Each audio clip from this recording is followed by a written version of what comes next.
All right, Friday morning, we are going to finish our balance of grace and truth today.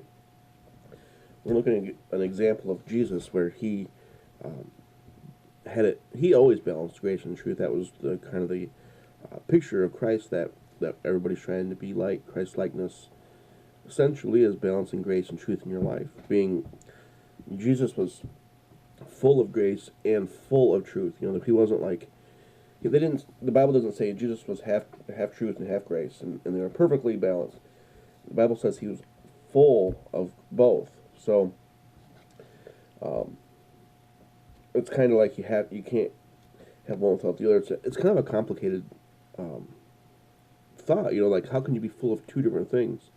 And I was reading some commentaries last night, and the one that I liked the best talked about the way to view grace and truth is um, grace is a road on the side of a mountain on a sheer cliff, and there's just a little level area. It's a little road, and then it goes back to kind of like on the cartoons or like I don't know, a little movie or something where if you were to veer off the road at all, you'd go down the side of the cliff and be dead. But so grace is that road that you have to drive on, and truth is the guardrail that keeps you from falling completely off.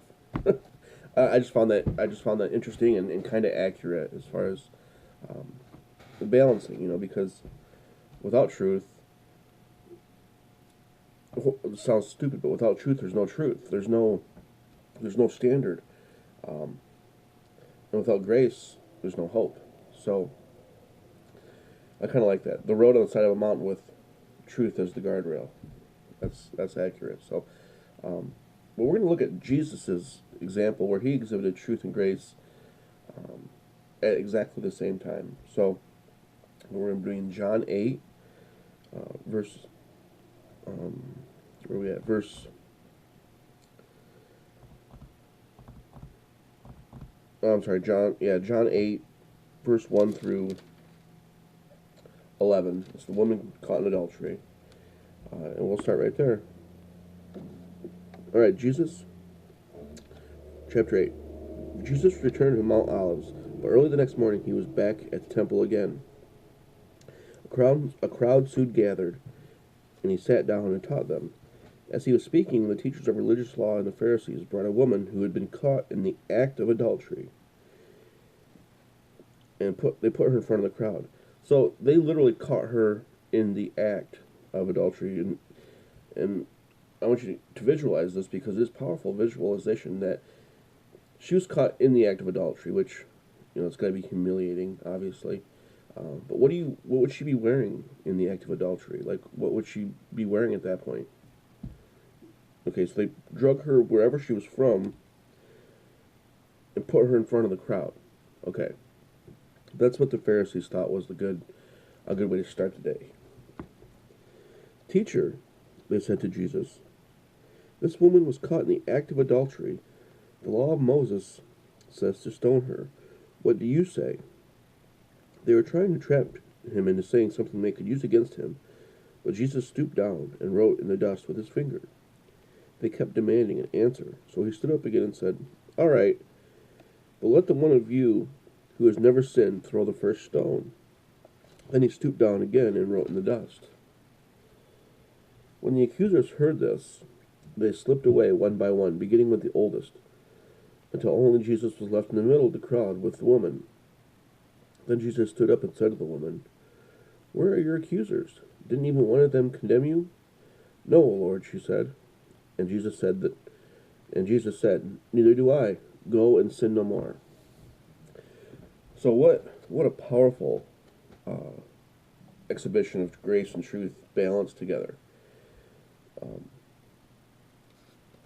Obviously you don't try to humiliate someone because of a sin they have, or because of a mistake they've made, or whatever it is. That's not what people are called to do. We're not called um, to get wrath or to get our own justice. What were those Pharisees trying to prove by throwing her? Like they just completely disregarded the woman altogether. She was a non-factor. It was all about them and their plan to make Jesus mess up. That's not that's not a way that God would or Jesus would have us act at all. Um, but Jesus doesn't condemn her for it, and why is that? Why didn't Jesus say, okay, let's just stone her? Well, it's because every single person in that circle has a stone-worthy sin. Is what it comes right down to. Um, none of us deserve anything. None of us deserve heaven. None of us deserve forgiveness. But it's a gift of grace that we have it. And Jesus says, He says, where's all your accusers? Did none of them condemn you? And Jesus says, neither do I. Go and sin no more. He didn't say, it's okay, we're going to overlook this adultery, because you were humiliated and you were thrown in the town square without your clothes and you've been humiliated. We're just going to overlook the sin. That's not what Jesus says at all. Jesus says, I'm not going to condemn you for this. Jesus didn't ever condemn anyone. Sometimes his teaching was convicting, which is good. A little conviction is good because we learn the difference between right and wrong, and the right path and the wrong path. But Jesus didn't condemn her. And then he says, "Go and sin no more. Learn from this. Take the thing you've just been through, this hard time. Remember the grace that I've given you, and don't do it anymore." And what a picture! What a picture of balance of grace and truth. That's the ultimate balance, I think. So that's the recipe we're shooting for in our lives, to balance grace and truth, all grace and all truth at the same time. That guardrail of truth that keeps us going. We don't want to fall off the deep end here, but we also don't want to be so legalistic that people are scared we're going to throw them in the middle of the town square naked. But so anyway, have a great day today. Have a good weekend. Happy New Year. It's the last day for me this year. I'll be back Monday morning with a new series and a new year. And I'm praying the Lord to reveal my new year verse for 2017. It might not be before 2017 the way it's going. So we'll see how that goes. But anyways, have a great New Year. God bless. Come see us at church, Whole Life Church. It's on US 12 across from Dollar General. Sundays at 10.